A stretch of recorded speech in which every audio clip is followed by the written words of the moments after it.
Yo, what up guys, I'm Sammy and welcome back to the Sole Drop. In this video, we're going to be talking about some of the best shoes that you can get that feel like a Kobe. And a lot of the Kobes that people associate Kobes with is like the Kobe 11, the Kobe 9, which I have right over here, right? This is the Kobe 9 Elite, the high top, and of course like the Kobe 9 EM and also the Kobe 9 Elite low. And of course, both of these shoes have a drop-in midsole. It was a drop-in Lunarlon midsole.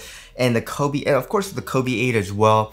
But yeah, the Kobe 8, Kobe 9, and also the Kobe 11 are amazing performers. Honestly, I like to play in the 11 EM a little bit more than the Elites, just because the cushion is a little bit better. The 11 Elite, like the cushion, the forefoot is just so thin that it hurts my feet, you know, when I land and stuff like that. But there are a lot of amazing performers as of like the past year, right? And also there's a lot of shoes coming out that have drop-in midsoles, which I love because in my personal opinion, drop-in midsoles are the better option, right? So of course we have regular strobe boards, right? For example, in like the Luka 2s, they give us like a regular midsole, and then you know it's just a regular foam, and then you have a very stiff strobe board, and then your foot's on top of that, right? So step-in comfort isn't great, and it all depends on how soft and springy the actual foam is, right?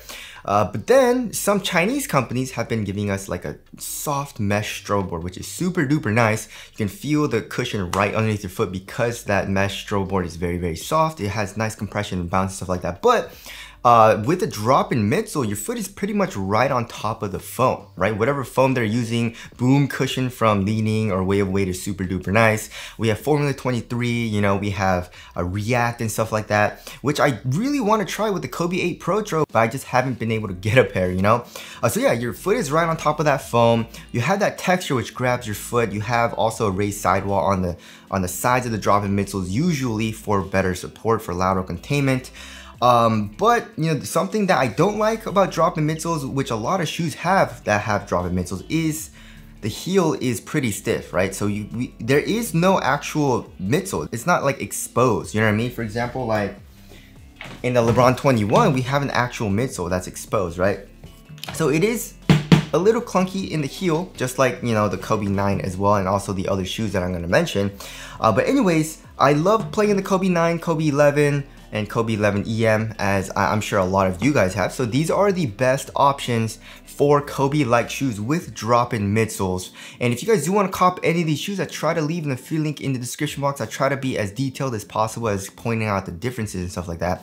But let's get it started right off with a serious player only Player One Plus, and also the regular Player One, which I have, where is it? Right over, you can't see it. I guess I'll just take it. Right here, right? If you want the regular Player One as well, you can get this. But yeah, this is the updated version of the Player One, and this is the Player One Plus, right? So the Player One Plus is really expensive. It's 180 bucks. However, I feel like it's a pretty good deal because it comes with two sets of drop-in midsoles, right? So we have this one, which is called the Evanlon or Evanlon Light, right? So this is basically like the drop-in Lunarlon found in Kobe's, right? So like the Kobe 9, the Kobe 8, the Kobe 11, yeah, it was just a straight up drop-in Lunarlon midsole, right? And it's pretty much identical, right? And it feels pretty similar because, you know, like the overall shape is very similar as well. We have that raised sidewall, like I said. Also the texture right here with these kind of like nubs is very similar too. And it feels very similar too. You have very, very good court feel. You have pretty good step-in comfort. This Evanlon is actually kind of stiff, you know, because it is the light version, right? It says quick system right here. So it's basically for a little bit more responsiveness, right? But then it also comes with the regular drop-in midsole that comes with the regular Player One, also the Player One Plus, with the bottom loaded like foams as well, like the other types of foams that they're using, which gives you better impact protection, but also it's still really, really good for responsiveness, right? So I would say if they just gave us two of the regular drop-ins, that would be better. I mean, it doesn't provide that much more responsiveness, but also the impact protection isn't as good in this drop-in midsole, right? But also another great thing is that Serious Player Only actually sells a set of drop-in midsoles, right? So it's like kind of like their support drop-in midsole. It's like 44, 45 bucks or something like that. And the life of the shoe is extended, right? So if the cushion bottoms out, then you can get another drop-in midsole and have pretty much a brand new shoe with good cushion, right? So I guess the upper will be a little beat up and stuff like that. But also in the Player One Plus, we have this really hard rubber, and the traction is freaking amazing. It's top tier in this shoe, and this will last a very, very long time, even if you're playing on outdoor court, right? So I love that you can actually extend the life of the shoe with better cushion, or it's basically brand new cushion with the other drop-in midsole. So yeah, I mean, I think 180 bucks is a little expensive, right? But it's kind of justified, right? In my personal opinion. And also this all black colorway is so sick, especially with this patent leather. I think it's sold out. There might be some sizes left, but a lot of them are gone. So, but anyways, there's also an all white pair. But yeah, the Sears Player Only Player One Plus is a great option. And next, I've been playing in this shoe, the Zion 3, guys, and I really, really like the Zion 3. So comparing it to the Player One Plus, right, the Player One Plus has a little bit better court feel, just a tiny bit if I'm nitpicking, right? The Zion 3 is still really, really good, but of course we have the Formula 23 foam, which is a little bit softer than the Vanlon. So the step-in comfort is a little bit softer, and also we have a bottom-loaded zoom unit here in the forefoot, which is nice, right? So that's something that no other shoe has, right? Besides, I guess, the Kobe 11, but that's in the heel. But anyways, that's in the forefoot here in the Zion 3. Also, we have that clunky feeling here in the heel in the Zion 3, and also here in the Player One Plus and the regular Player One, right? So that's very, very similar. And yeah, super duper lightweight for all of these shoes, right? Very, very flexible as well. The upper is really thin and minimal. So yeah, I mean, it feels very similar. The traction also, I've been playing the Zion 3s and it's really, really nice. Some of you guys have been reporting that it picks up a good amount of dust, right? But for me, it's been biting through dust really well, right? It's had amazing traction for me so far. So I guess be careful with that. But like I said, from my experience, it's been really good for dust, right? So yeah, the drop-in midsole is still super duper nice. I would say it's a little bit better than the Player One Plus because it has a little bit better step-in comfort from the Formula 23 and also the zoom unit in the forefoot, right? And then last but not least, well, I guess it's two shoes, but they're basically the same exact shoe, kinda, right? So we got the 808-3 and also the 808-3 Ultra. And the 808-3 Ultra, I believe, is 160 bucks, right? And then the Zion 3, I think, was 140 bucks. And then the 808-3, the regular version, is 120 bucks, right? So this is the cheapest shoe. And it performs really, really well too, right? So we have that kind of like clunky feeling in the heel for both of the shoes, but they also use a drop-in midsole. And the 808-3 Ultra for step-in comfort is definitely the best, right? This drop-in, full-length drop-in boom midsole is super duper soft, and there's a lot of compression right underneath the foot. So I really like that, but it's the worst for impact protection because it's so soft, right?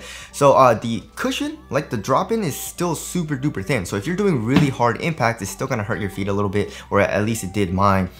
So be careful on that on hard impacts, but it definitely does have the best step-in comfort. And then the 808-3, I would say, is like kind of the most responsive, right? The drop-in Cloud Plus, right, is a little bit stiffer than all of the other drop-in midsole foams, right? Out of all of these shoes, it's definitely still better than Lunarlon though. Lunarlon, it's really nice at first, but it bottoms out very, very quickly, right? So the 808-3 definitely is great for if you want it to be very, very similar to the Kobe like 9 and the Kobe 11 EM, and also the Player One Plus and the Player One, but it's a little bit better for impact protection than the regular 808-3, right? Also, the traction in both of the shoes is absolutely amazing, right? And also they're very, very durable, which I really like. You know, like the Kobe 9, I actually was playing outdoors a couple days ago, and I saw someone playing the Kobe 9s on an outdoor court, which made me super, super sad. I was like, this will probably wear out very quickly, because the Kobe 9 does wear out very quickly. But yeah, so those are the subtle differences. I mean, overall, the traction is really, really good in all of them, and Kobe's have always had amazing traction, right? The cushion is also pretty similar, but it does feel a little bit different in some ways. Like I said, if you want step-in comfort, get the 808-3 Ultra. If you want something a little bit more responsive, but with better impact protection, I would say Player One Plus or the Player One. And if you want something a little bit better than the Kobe 9 and Kobe 11 EM, then get the 808-3. It's just a little bit better for impact protection, right? And also it's the foam is more resilient. The Lunarlon, like I said, bottoms out very quickly. And then the Zion 3 definitely has like the best overall kind of setup. You know, we have the Formula 23, which is still super duper soft, not as soft as the Boom, but still very, very nice. It's better than the Player One and also the 808-3. And then we have that, like I said, the bottom loaded forefoot zoom unit, which is bouncy in the forefoot, which feels great, right? So yeah, if you want a modern day Kobe, these are the best options, and they're all very, very good performance. I can't really say which one's my favorite. I mean, I have been playing in the Zion 3 and it's been really, really good. I've been enjoying it a lot. The only thing I don't like about it is the fit, because it's so damn narrow, right? But other than that, I mean, I would say all the other ones are still narrow, but the Zion 3 is still super duper narrow compared to all the other ones, which are still narrow, you know? But yeah, those are like the Kobe-like shoes if you want the drop-in midsole feel from like the Kobe 9, Kobe 11 EM, Kobe 11, you know, Kobe 8 even. But if you want a shoe that feels a little bit closer to like the Kobe 5, like this is the Protro, then Sabrina 1. Sabrina 1 is a pretty good option. This is the Protro, so this has the full-length Cushline, I believe it was, and we have full-length React, so that feels very, very soft and very similar. This one, the Kobe 5 Protro had a Zoom turbo unit in the forefoot. This is just a regular top-loaded Zoom unit, but it's still nice. You know, you have that nice bounce, and then they're both very, very lightweight. The upper is super minimal in both of the shoes, so it's a pretty similar feel. It's not exactly the same, I would say, but it's a pretty similar feel from the Sabrina 1 to the Kobe 5 Protro. And if you want a Kobe 4 or Kobe, this is the Protro, right? So if you want like a similar feel to the Kobe 4 Protro, then the LeBron 21 is a pretty good option, right? So the cushion is still super duper soft here in the Kobe 4 Protro, and the LeBron 21, of course, is very, very soft as well. But we also have a Zoom Turbo unit in the forefoot for the LeBron 21, which is better.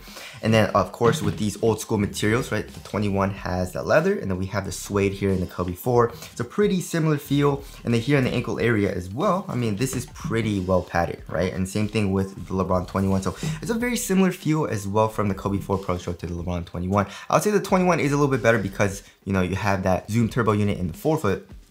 But anyways, it's good to see that there are a lot of shoes that feel like Kobe's, because I love playing in Kobe's, and I wish Nike would continue. Actually, probably not, you know, because obviously Kobe's not here, but hopefully they keep Protroing his line. And I definitely do want to try out the Kobe 8 Protro when more colorways and more sizing comes out, you know. But yeah, hopefully they do Protro the Kobe 9, and hopefully it's super duper, like full length React with full length Zoom right underneath it, right? With a drop in. I feel like everyone would love that, right? But anyways, again, if you guys do want to cop any of these shoes, I'll try to leave the affiliate link in the description box. Hope this video helped you guys out, and I'll see you guys in the next one.